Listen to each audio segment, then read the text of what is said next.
Mr. Cube Fanatic? Yay! Finally, let's try d4 again. Why not? Why not? They're typing. Hopefully their stream is muted. Very cool. I figured you would do just that. Very nice. Alright, let's go once again, Queen's Gambit.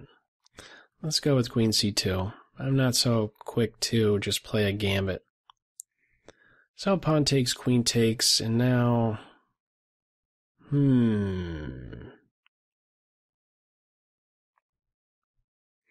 Alright, let's get him out there. Bishop f5 is now going to come with tempo. To which I'll reply queen to b3. Alright? And hit at this point. So there's that little give and take. Let's get my knight out. A little give and take. Bishop here hits the queen but weakens this square. Bishop here, queen b3, queen b6, c5. I might want to play c5 myself. If a4, there's a5, knight a6 to b4. I'm not so sure I want to give up my b4 square so easily. So what can I do? Well, for starters, I think this is fine.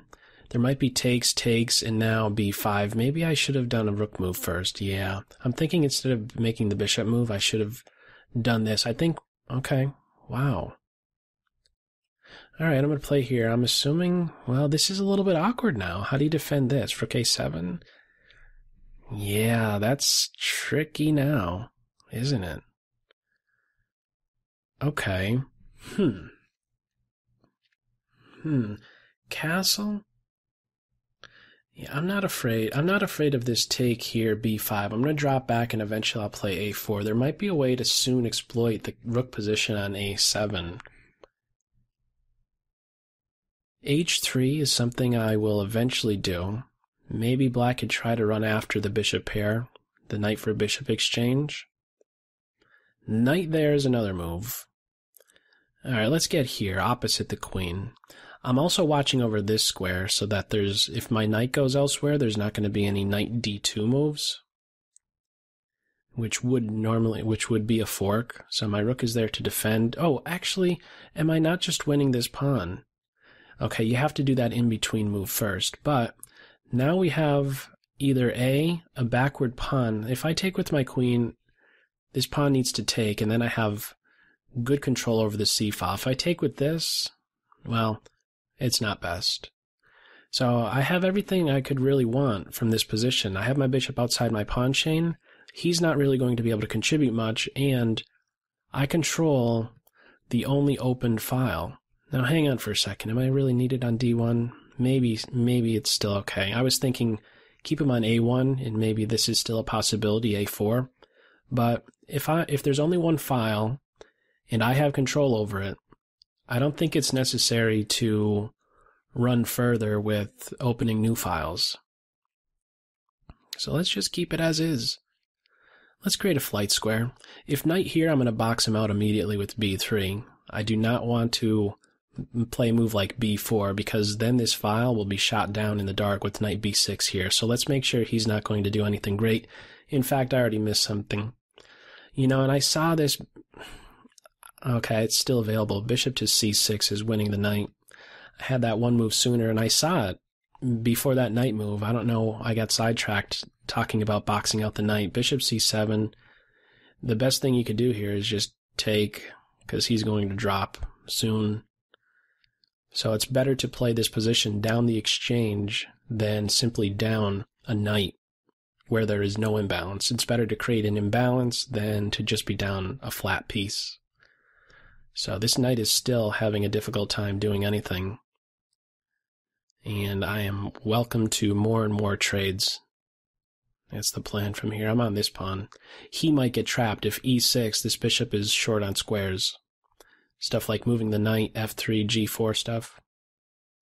It's not easy to like free up the bishop along this diagonal either, because after the knight move I have pressure on h5. Okay, I'm fine with simply coming back over here.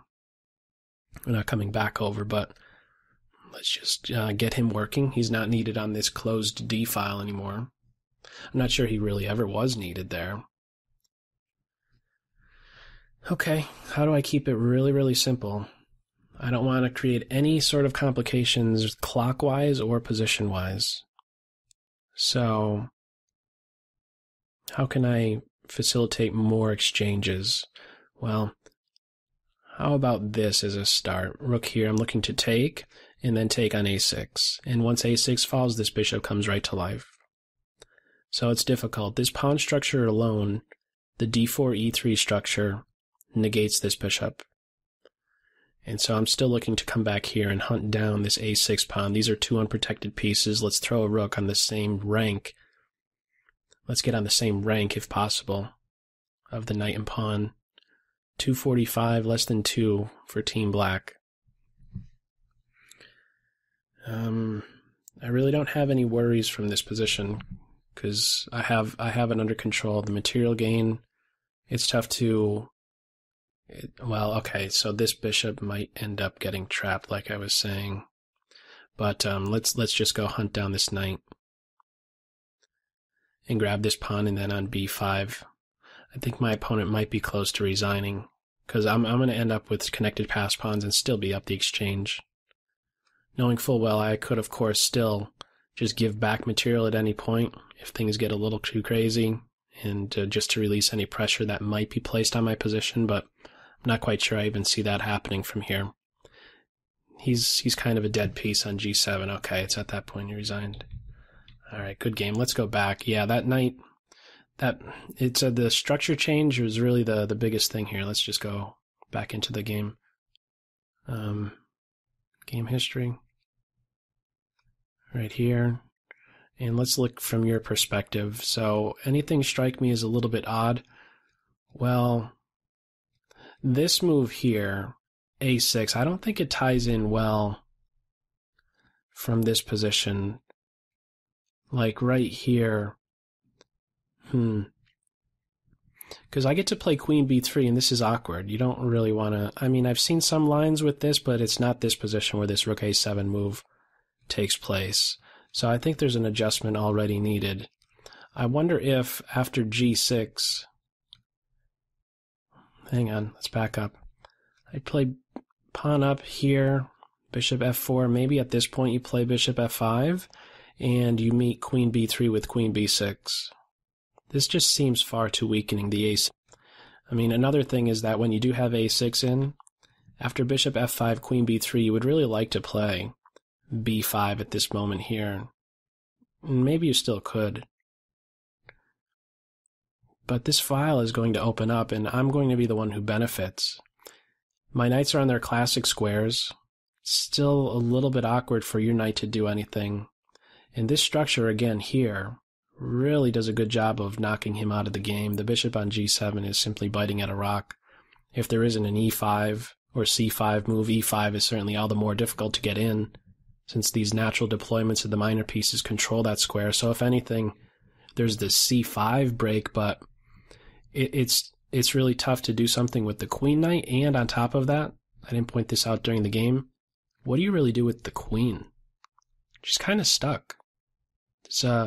This slight space advantage I have here, of course, we both have one pawn in the center, but I have, a little bit more space. I have my c pawn contributing in a slightly more aggressive way than, of course, the c6 pawn, which is strictly defensive. I have the options of capturing or pushing. It's tough. It's tough to get this last piece out and find a safe square for the queen. So this was unfortunate. Rook to a7. I think at that point I was considering this, but I didn't see any reason to break the tension, just a complete development. Rook to d1.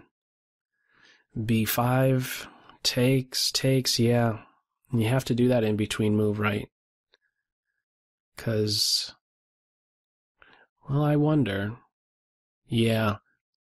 Oh no, hang on for a second. Pawn takes pawn. Queen takes is not good because of knight takes knight, and if queen takes queen, knight takes bishop with check. So if pawn takes pawn, knight takes, maybe this could turn out to be quite uncomfortable due to bishop e3, and all of a sudden I'm in a pin. Aha. This is probably okay then. If queen takes again, there'll be knight takes c3, if I'm calculating correctly. Queen takes queen, knight takes bishop with check. You'll be up a minor piece. And after pawn takes pawn, knight takes bishop e6, a very annoying pin. I don't really see a way out of it. He's unprotected. If you try to get out of the pin and defend the knight, take with the bishop, you would take with the bishop or even the queen, and you're defending the knight on e4. So pawn takes pawn, I believe, is still fine. It may be best right here. It still, I believe, will be quite awkward because you're underdeveloped. I'm already fully developed, and usually, well, not usually, but sometimes in an open position, being back just one move development-wise can really cause your whole position to crumble. But I guess this was still a viable option at this point.